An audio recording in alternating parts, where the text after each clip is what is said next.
주님 앞에 드리는 아름다운 찬양은 항상 우리 하나님께서 기뻐 받으십니다.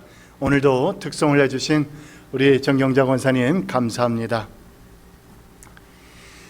농장 마당 한켠에 알 몇 개가 놓여 있는 것을 발견한 암탉이 가련한 마음이 생겨서 그 알들을 따뜻하게 품어줍니다.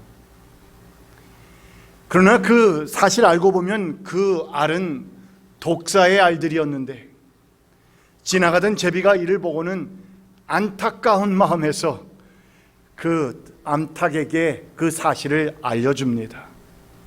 넌 참으로 어리석은 동물이구나. 뱀의 알을 까다니. 알에서 나온 뱀들이 조금만 성장을 해도 너부터 깨물 텐데 너는 참으로 어리석구나. 너는 그것도 모르니?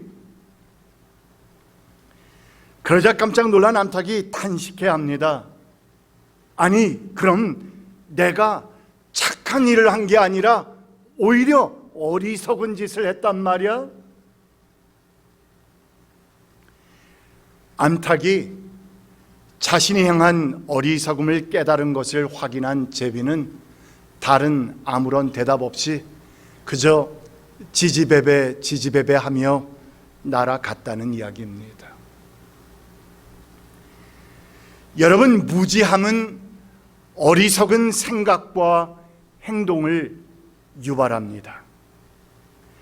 그리고 이 어리석은 생각과 행동들은 우리의 삶 가운데서 크고 작은 악영향들을 미치게 되는데 이는 우리의 신앙 생활에서도 마찬가지입니다.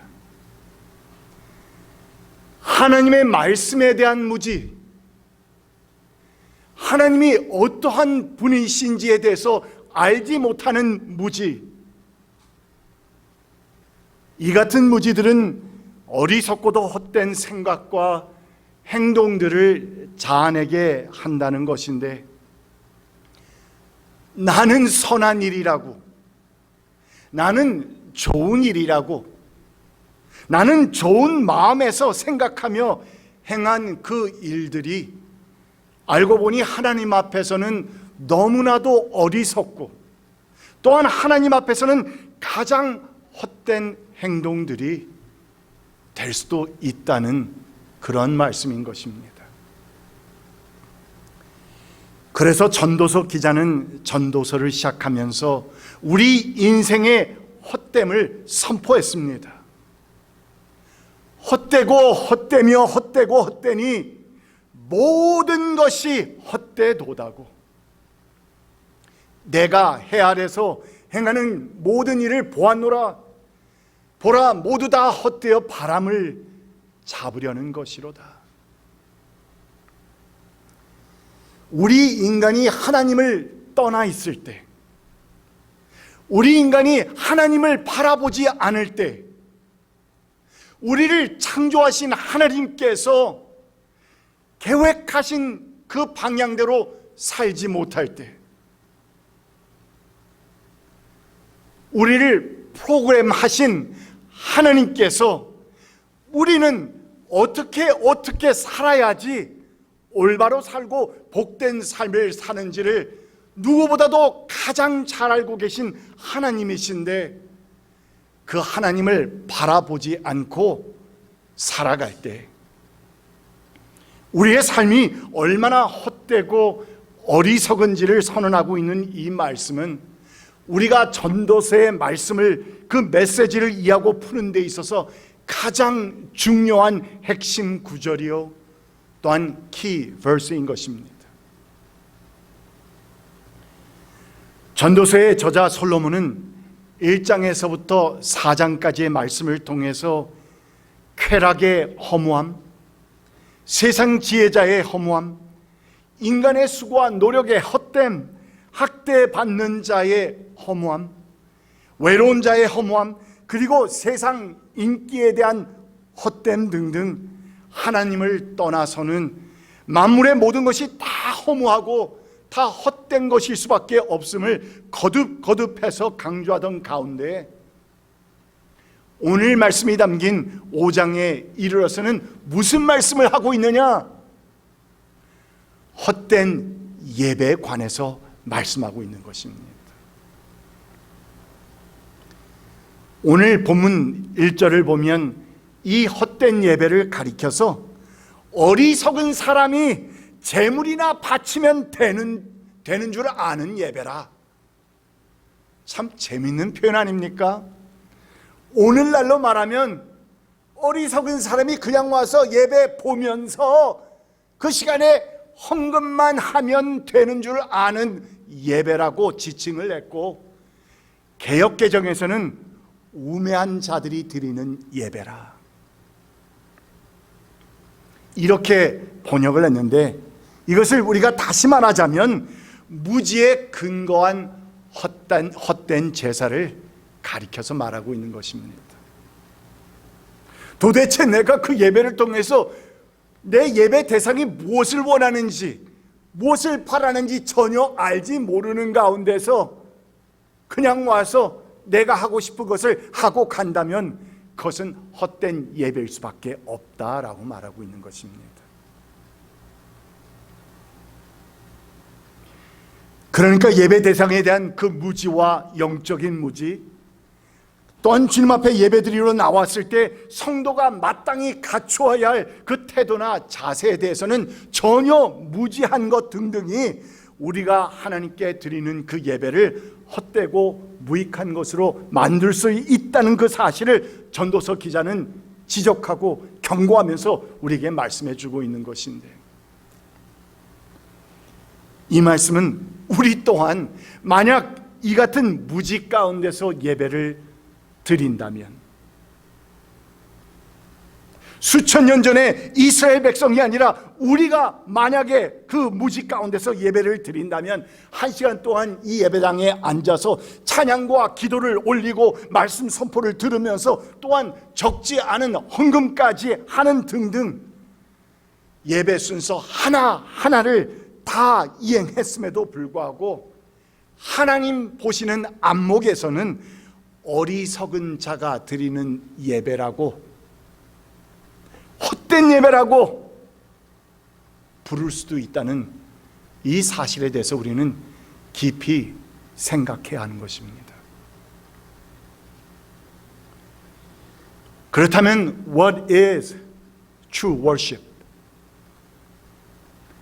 그렇다면 참된 예배란 과연 무엇일까?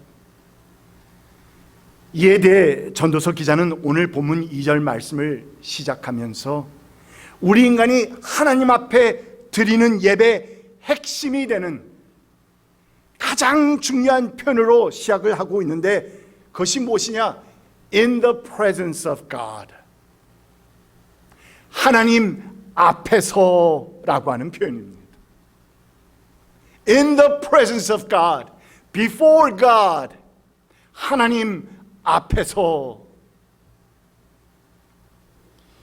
그렇다면 우리가 하나님께 드리는 예배 정신에 있어서 가장 핵심이 된다고 하는 이 표현을 먼저 우리가 그 의미와 메시지를 진정으로 깨닫고 이해하기 전까지는, 그렇다면 우리는 참된 예배가 무엇인지 알 수 없다는 말이고, 또한 그러므로 우리는 참된 그 예배를 드릴 수 없다는 말씀인 것입니다.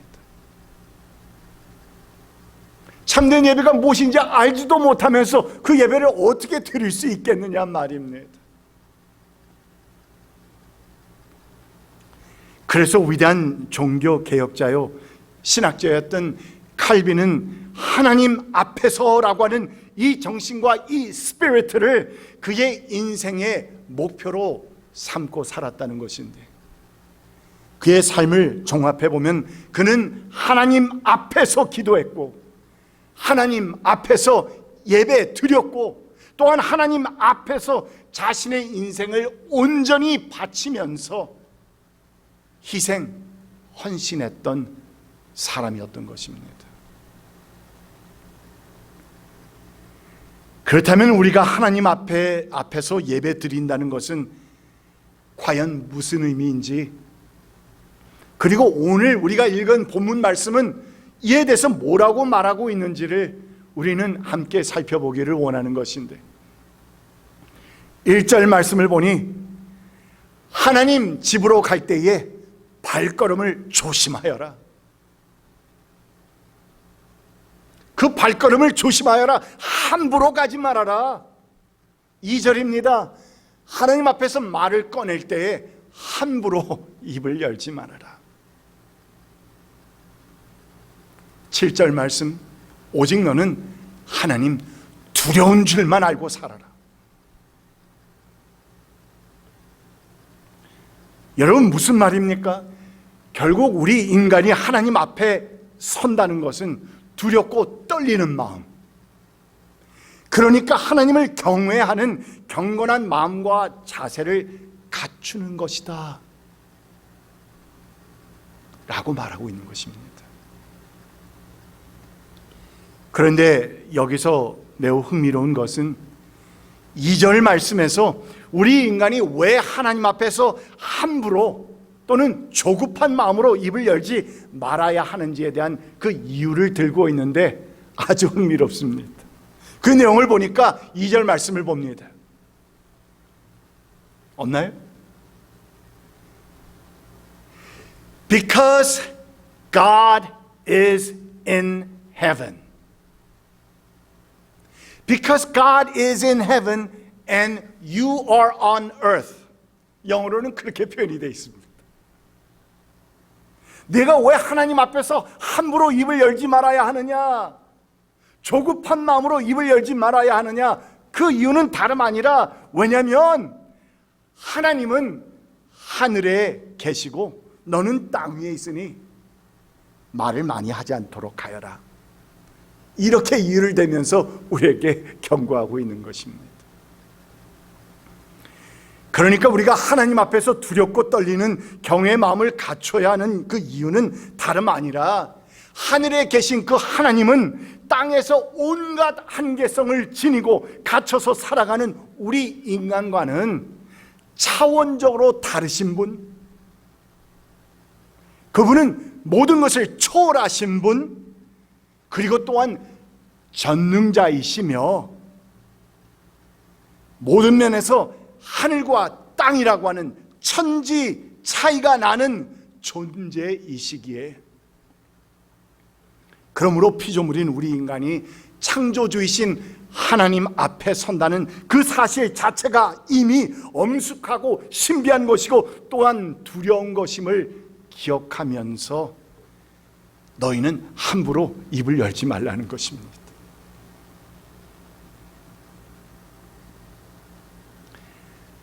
그런데 여러분, 이와 이어서 3절 말씀도 보게 되면 또한 흥미로운 내용이 나오는데, 사람이 하나님 앞에서 함부로 입을 열지 말아야 할 또 다른 흥미로운 이유 한 가지는 무엇이냐? 그것은 3절 말씀을 봅니다. 걱정이 많으면 꿈이 많아지고 말이 많으면 어리석은 소리가 많아진다.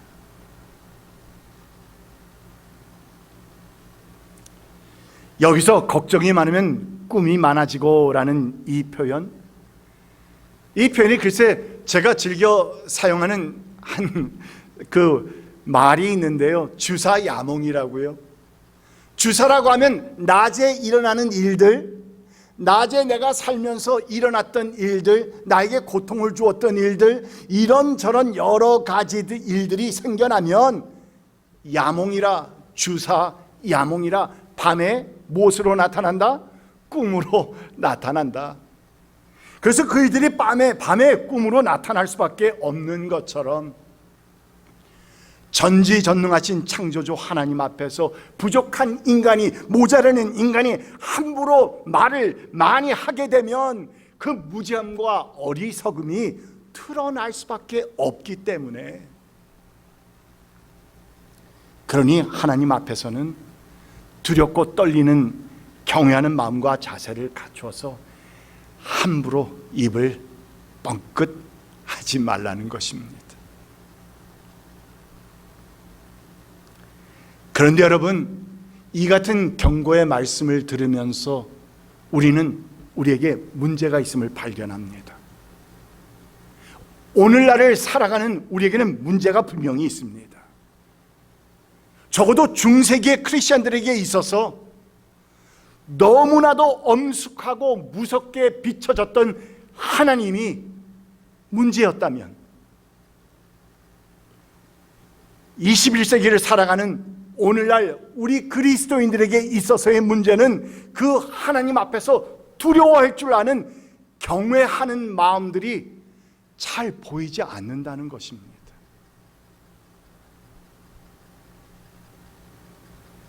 What a friend in Jesus. 내 친구 예수님이랍니다. 당연하지요. 이렇게 친구, 가까우신 분, 좋으신 분, 그래서 하나님을 나의 친구로, 가까운 분으로 이렇게 표현하면서 우리가 신앙생활을 하다 보니 그 하나님은 더 이상 두려운 하나님, 무서운 하나님, 무에서 유를 창조하시는 하나님, 단 한순간에 이 생명을 있게도 없게도 하실 수 있는 무서우신 하나님, 그런 하나님에 대한 경외의 마음이 우리 가운데 많이 사라졌기 때문이라는 것입니다. 그래서 오늘날의 크리스천들은 하나님 앞에서 어쩌면 지나치게 버릇 없는 성도요, 또는 거룩하신 하나님 앞에서 참된 경외함을 잃어버린 제 마음대로의 성도들이 되어가고 있는지도 모른다는 그런 우려가 우리에게 있는 것인데, 이에 한 예배학자는 지적하기를 카톨릭교 예배의 가장 커다란 약점이 하나님의 말씀을 등한시함에 있었다면, 개신교 예배의 약점은 하나님을 경외하는 마음의 결핍이다.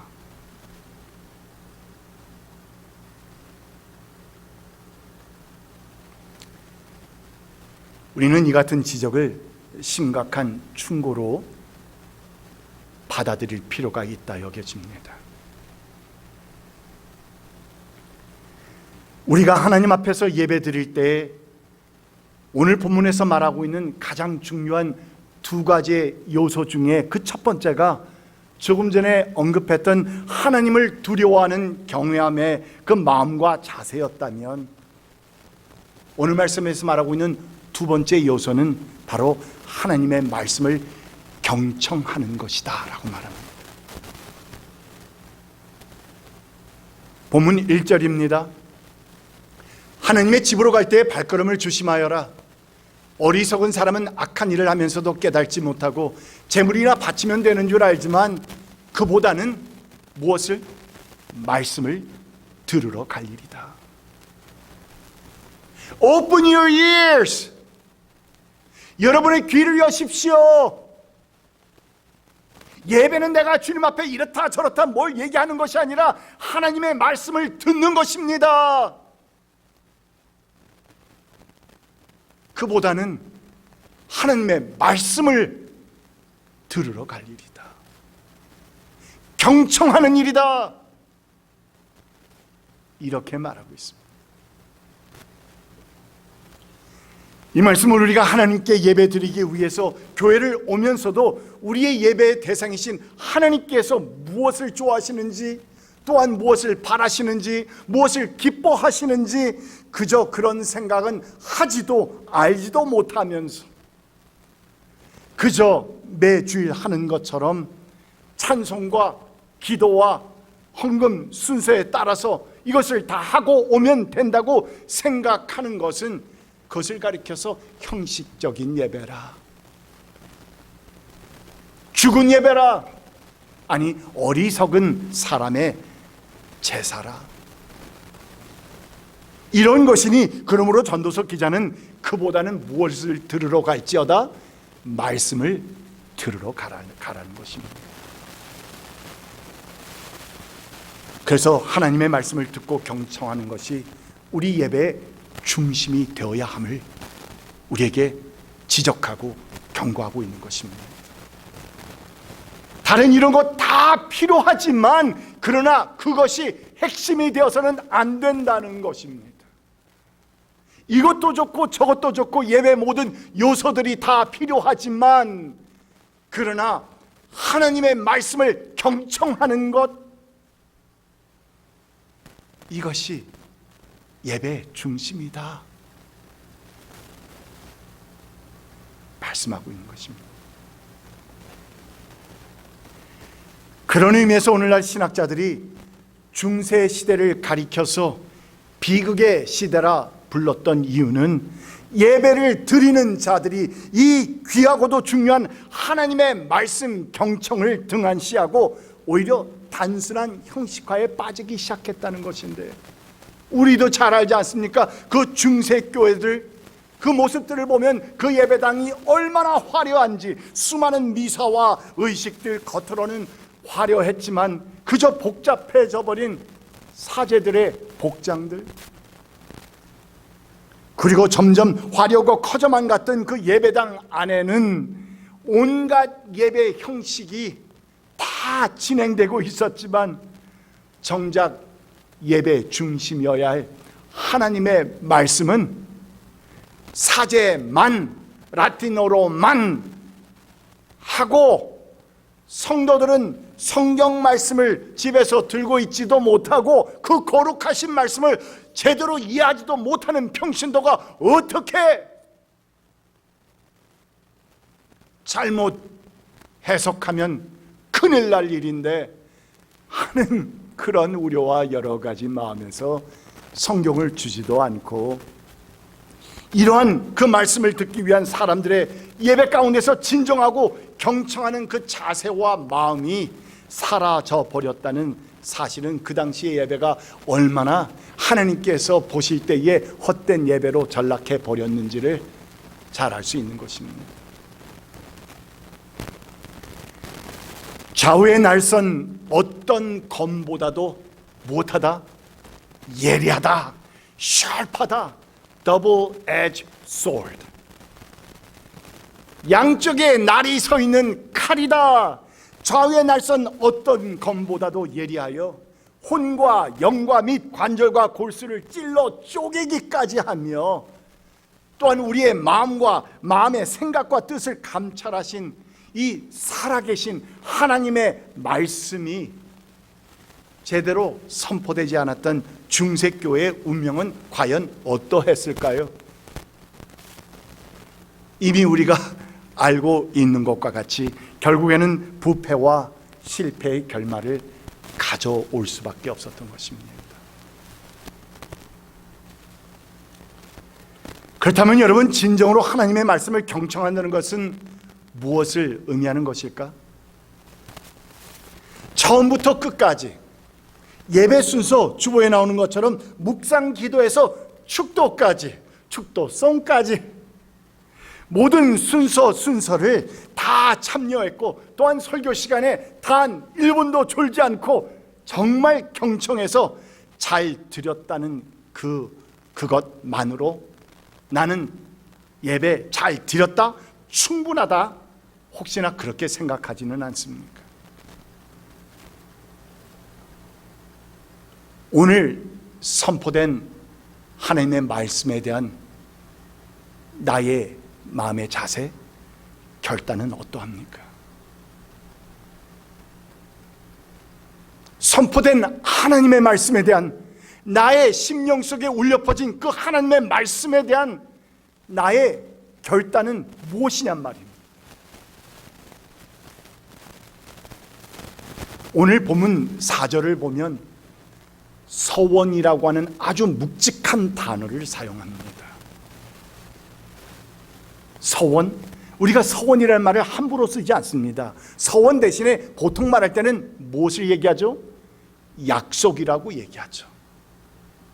그런데 이 서원이라고 하는 매우 묵직한 단어를 사용하면서 하나님의 말씀을 듣고 결단하고 서원한 그 내용은 반드시 갚아야 한다고, 또한 그러지 않는 사람을 가리켜서 어리석은 사람이라고 말씀에서 나오고 있죠. 하나님께 맹세하여서 서원한 것은 미루지 말고 지켜라. 너는 서원한 것을 지켜라.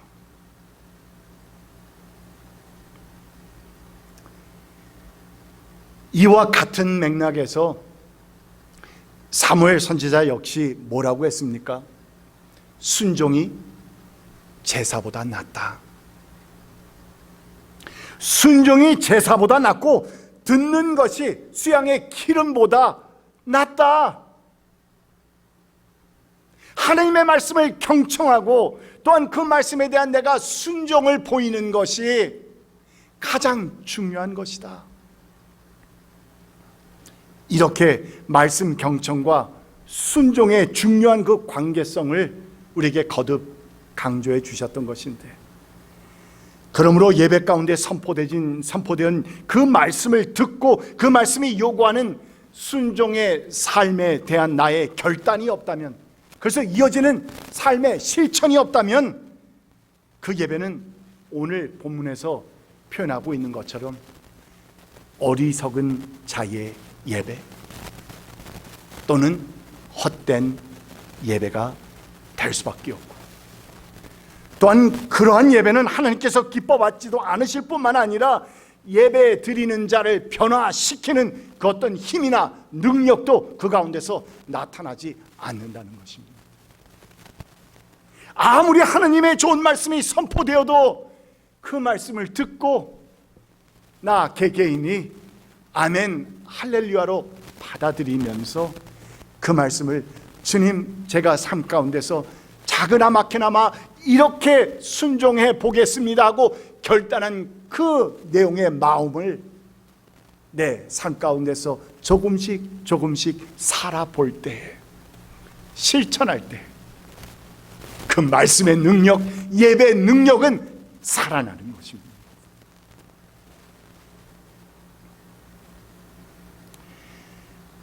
이스라엘의 유대인 인구는 올해 초 기준으로 겨우 700만이 조금 넘는다고 합니다. 그리고 우리도 아는 것처럼 그 면적은 작습니다. 작은데 얼마나 작으냐? 한국도 작은데 한국의 5분의 1밖에 되지 않는 아주 작은 나라입니다. 그런데 오늘날 이 민족의 영향력이 세계적으로 얼마나 크고 강력한지는 아마도 모르는 사람은 별로 없다 여겨집니다. 이들은 6,000년이라고 하는 긴 세월을, 역사를 가지고 있는 동안에 우리나라와 좀 비슷한 게 있어요. 불과 200년 미만의 단기간을 제외하고는 늘 전쟁의 위협을 받았던 나라입니다. 줄곧 정복당했거나 짓밟혔거나 또는 포로가 되는 신세를 면치 못했고, 또한 2차 대전 때는 우리도 잘 알다시피 600만이라고 하는 엄청난 생명들이 대학살되는 참담한 비극을 겪었던 그런 민족이기도 합니다. 그런데 그럼에도 불구하고 이들은 그들에게 있어서 가장 중요한 단어 하나가 있습니다. 하티크바. 이 하티크바라는 것은 희망이라는 것입니다. 그들은 이 하티크바, 즉 희망에 찬 미래를 바라보면서 살아가는 아주 대단한 민족이라는 것인데, 그런데 이렇게 대단한 민족이 될 수 있었던 이유는 다름이 아니라 바로 하나님의 말씀, 성경이 주는 그 약속을 그들은 생명과도 같이 붙든다는 것입니다. 하나님의 말씀이 있다?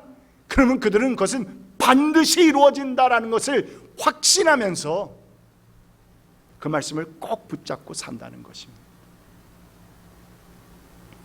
그래서 그 말씀에 철저히 순종하면서 살아갑니다.